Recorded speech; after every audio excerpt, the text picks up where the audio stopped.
राजकीयमध्ये भ्रष्टाचार झाल्यामुळे सादर केलेल्या आहेत. अशा प्रकारची माहिती आहे. काय नेमकं त्यातलं तुमचे घोषणा त्यामध्ये माजी विरोधी पक्षनेते विजय वडेट्टीवारांनी जो मोठा एकदम गौप्यस्फोट केलेला आहे तो परत एकदा फुसका ठरलेला आहे.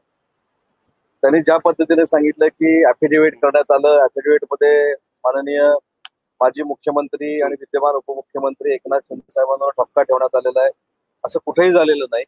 आज माझ्या हातामध्ये सगळे हे कागदपत्र आहे आणि ही योजना जी आहे ही यवतमाळ शहरातल्या नागरिकांच्या पाण्याच्या व्यवस्थेसाठी ही योजना सुरू केलेली होती. या योजनेचं पहिलं टेंडर जे आहे ते अडके नावाच्या कॉन्ट्रॅक्टरला मिळालेलं होतं. त्याच्यानंतर लोकांची मागणी अशी होती की लवकरात लवकर हे काम सुरू करावं, म्हणून जय बालाची नावाची एक एजन्सी आहे त्याला पाईपलाईनचं काम देण्यात आलं. ते पाईपलाईनचं काम करत असताना पाईप फुटला म्हणून ते पाईप परत रिप्लेस करण्यात आले आणि रिप्लेस करताना जे शेतीचं नुकसान झालं ते 59,68,33 रुपये नुकसान झालं होतं. ते नुकसान भरपाई त्या शेतकऱ्यांना देण्याच्या संदर्भामध्ये मुख्यमंत्री महोदयांनी सही करून त्याच वेळी ते पैसे शेतकऱ्यांच्या हितासाठी शेतकऱ्यांच्या खात्यामध्ये जमा केले. आता विजय वडेट्टीवार साहेबांनी एकदम मोठा बॉम्ब टाकला की एकनाथ शिंदे साहेब मुख्यमंत्री होते. तर पहिला आधी त्यांनी थोडं वाचलं पाहिजे, फाईल वाचली पाहिजे. कोणतरी काहीतरी सांगतं म्हणून एवढ्या चांगल्या व्यक्तीनं, एवढ्या चांगल्या लोकप्रतिनिधींना अशा पद्धतीनं खोटं काहीतरी सांगणं योग्य नाही. ही ती फाईल आहे आणि या फाईलवर माननीय देवेंद्र फडणवीस साहेब मुख्यमंत्री असताना शेतकऱ्यांच्या हितासाठी हा 59 लाखाचा निर्णय घेण्यात आलेला होता. त्याच्यामध्ये कुठेही पाणी पुरवठा मंत्र्यांचा देखील संबंध नाही.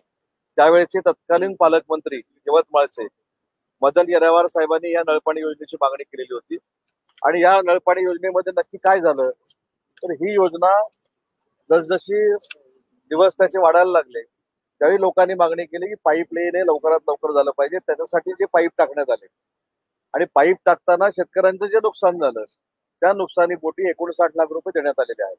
परंतु त्याच्यावर एकनाथ शिंदे साहेबांची सही जरी नसली, कारण एकनाथ शिंदे साहेब ते मुख्यमंत्री नव्हते, ते मुख्यमंत्री नसल्यामुळे त्यांच्याकडे नगरविकास खातं देखील नव्हतं. ऍफिडेव्हिट मध्ये असं लिहिलेलं आहे की चीफ मिनिस्टर आणि नगरविकास खात्याच्या मंत्र्यांनी तो निर्णय घेतलेला होता.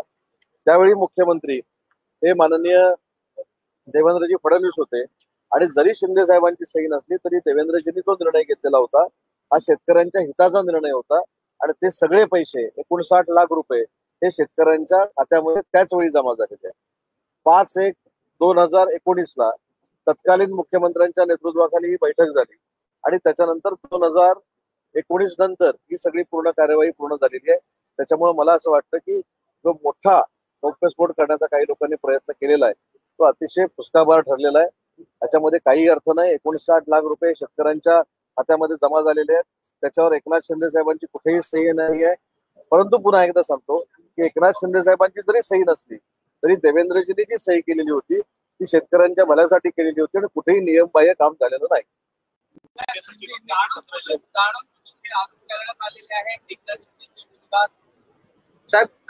ज्यांनी वाचलंच नाही, कोणतरी काहीतरी सांगतं चालता चालताना, कोणतरी काहीतरी ऐकतं आणि तुमच्या समोर आल्यानंतर टीआरपी मिळेल म्हणून कोणतरी काहीतरी बोलतं. मला असं वाटतं त्याला काही अर्थ नाही. दुसरी महत्वाची गोष्ट की मुख्य सचिवांनी जे ऍफिडेव्हिट केलेलं आहे त्या ऍफिडेव्हिट देखील माझ्याकडे आहे.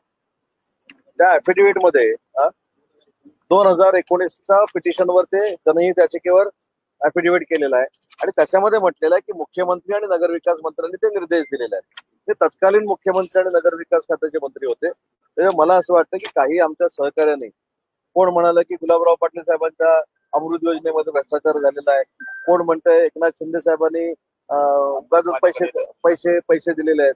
त्याच्यामुळे काही लोकांनी अभ्यास केला पाहिजे आणि मुख्यमंत्री, तत्कालीन मुख्यमंत्री एकनाथ शिंदे साहेब असतील किंवा विद्यमान मुख्यमंत्री देवेंद्रजी असतील, शेतकऱ्यांवर अन्याय करत नाहीत आणि शेतकऱ्यांच्या हितासाठी 59 लाख रुपये जे दिलेले होते शेतकऱ्यांच्या खात्यामध्ये पोहोचलेले आहेत. त्याच्यामुळे मला असं वाटतं की उगाचच विधानसभेचं अधिवेशन सुरू असताना ज्यावेळी अबू आझमींच्या बाबतीमध्ये निर्णय घ्यायची वेळ होती त्यावेळी कोणी सभागृहामध्ये नव्हते काल देखील.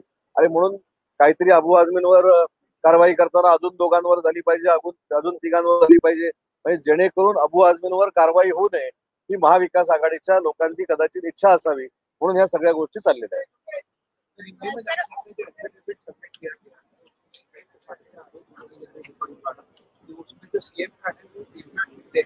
नहीं, इसमें मैंने कागज ही आपको दिखाया है।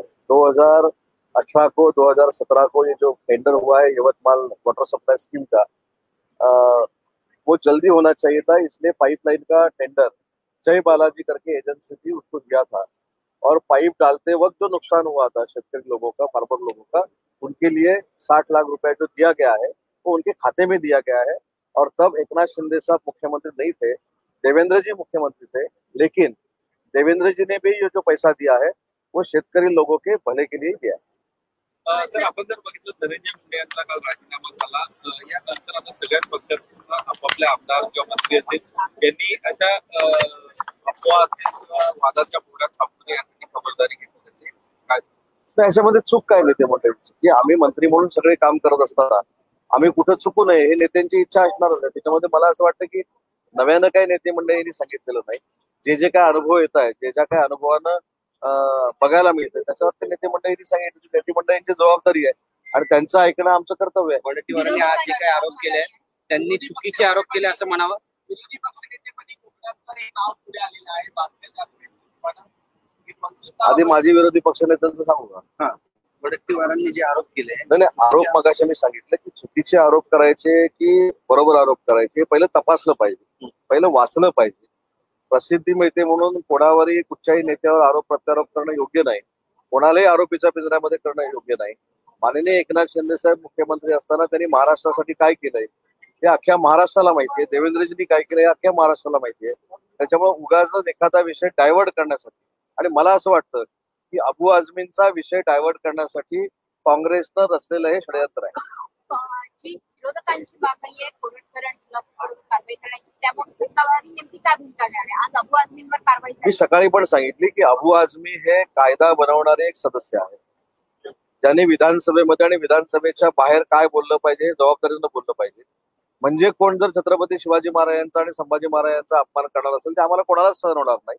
परंतु विधिमंडळातल्या सदस्यानं छत्रपती शिवाजी महाराजांची अस्मिता आणि छत्रपती संभाजी महाराजांची अस्मिता जी आमच्या हृदयामध्ये आहे त्यांना विरोध केलेल्या औरंगजेबाचं उदात्तीकरण करणं मला असं वाटतं हा समस्त महाराष्ट्राचा आणि देशाचा अपमान आहे आणि म्हणूनच त्यांच्यावर आज कारवाई झाली. यांच्यावर ज्या पद्धतीचे आरोप करण्यात आले वैद्यच्या संदर्भात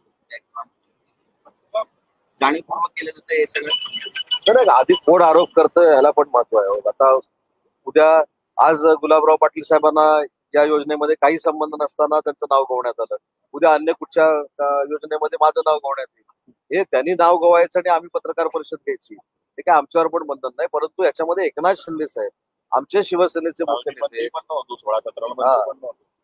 तर ते गुलाबराव पाटील साहेब देखील ते सांगतील. त्याच्यामुळे प्रसिद्धीच्या अभ्यासापोटी काही मंडळींनी ही कामं करू नयेत. विधिमंडळातले सगळेच विरोधक असतील, सत्ताधारी असतील, आमचे सगळ्यांचे मित्र आहेत. परंतु काही गोष्टी सांगितल्यानंतर आपण प्रसिद्ध होतो, त्यामुळं अशा गोष्टी होऊ नये. त्याच्यामुळे त्यांचा पूर्ण फियास्को झालेला आहे. आणि गुलाबराव पाटील साहेब देखील माझ्यासोबत आहेत. त्यांच्या खात्याच्या संदर्भात या बाबतीत जे काही चर्चा झालेली त्याच्यामध्ये ते स्वतः आपलं मत मांडतात.